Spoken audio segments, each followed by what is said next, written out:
Again, we're almost a week away from this game. We're 5 days away. Again, we're recording on Wednesday. So these are just our initial thoughts on it. And again, like last week, we'll probably tweet out our plays for that Monday night game more in depth as opposed to just on this podcast. So Monday night's game is the Saints versus our pesky Bucks who screwed us last week. As of right now, Tampa Bay is a 4-point favorite. Over-under is at 40.5. I know me and you were both on Tampa. They kind of let us down. First of all, what are your thoughts on Tampa and why did they lose last week? Yeah, I mean that was just fuel to the fire for my bets last week. I just lost my three bets in the Titans game. Like, all right, at least maybe Tampa can save me here. Up 7, 8 seconds left, fourth down. No, of course, Njoku has to make the catch of his life to send it to overtime, and of course we lose there. Um, it- yeah, God, I don't know what to make of this Tampa team. Um, I still think they're a play on team right now, but I do have my reservations a little bit. The offense just isn't there. They just aren't putting up the points. And if you're able to score in the mid 20s, you probably have a good chance of beating them. So, yeah, it's tough.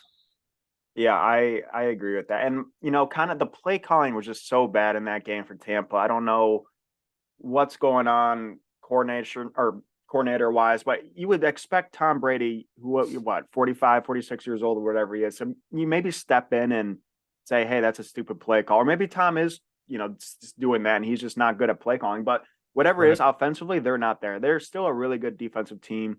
Not as good as, they were in the last 2 years, but they're still a very solid defensive team. But offensively, they just look bad.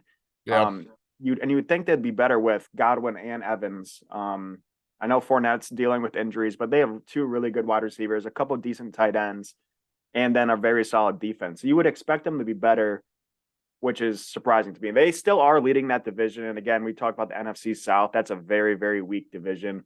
Yep. But everyone's within a game there. The Saints are 4-8, Panthers are 4-8, Falcons are 5-7, and Bucks are 5-6. So it is for the Saints is a great game for them because last week I did take the over in that game last week. Saints and 49ers ended 13-0. So if you do the math, that one fell a little short. But this is an interesting game, and I don't want to get nipped in the butt again, but I kind of like the Saints in this one just because the Bucks screwed me last week. I'm also leading the under in this just because Tampa doesn't really have an offense. New Orleans didn't put up any points last week. Tampa's defense is great. Um, I am kind of worried that both teams might try to like figure it out, and this is more of like, hey, we're still on track. We're still a decent team, so I'm a little worried on that aspect. But I can't imagine both these teams scoring 20 points. I could see like a 16-13 type of game. Um, Possibly Tampa pulls it out, but that 4 points is always scary to me.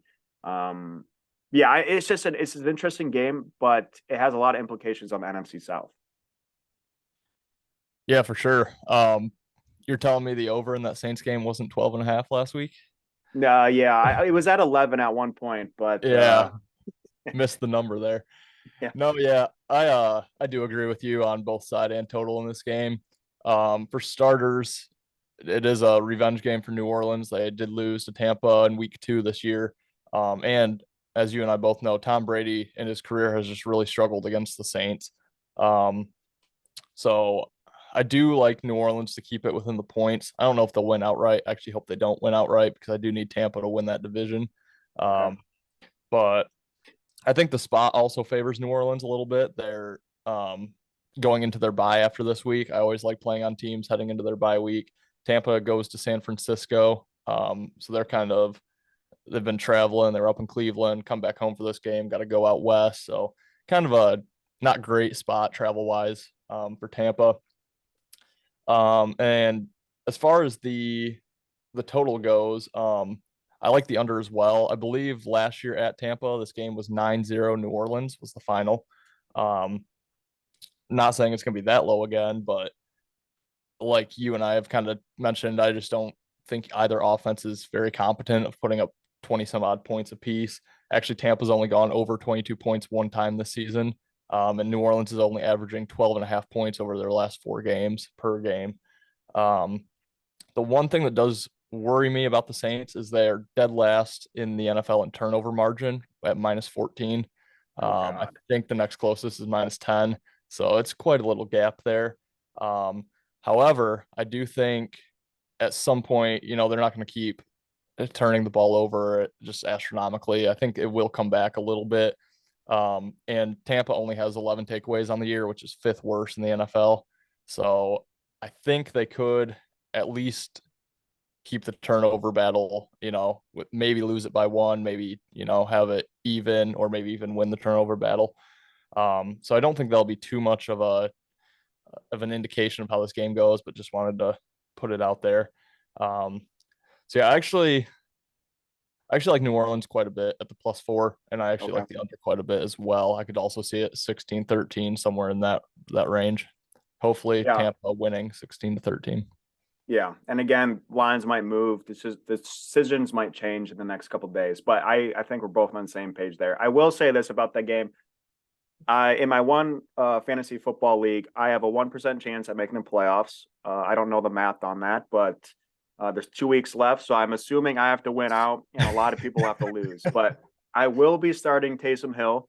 I believe Taysom Hill is going to score a touchdown in this game, and that's going to be my play. I was right on the Pittman scoring on Monday night because he was just due. He hasn't scored since week one. Yep. Taysom hasn't scored in the last 3-4 weeks. So Taysom's due. I'm starting him at flex because I have Kelsey at tight end. So my 1% chance of making the playoff. Hopefully it comes down to Taysom Hill having 30 points a game, but that league's probably done. So I got Taysom's riding my bench this week. I tried him again last week. I have Njoku, who I had on my bench last week, and his one-handed catch swayed me. So I'm going with a true tight end this week, the unicorn. I hope he that's scores. I like him, but yeah. I'm gonna put him touchdown prop to score in that game, and I'll probably throw in his over in fantasy points. But Taysom's due, and my team's screwed. But whatever.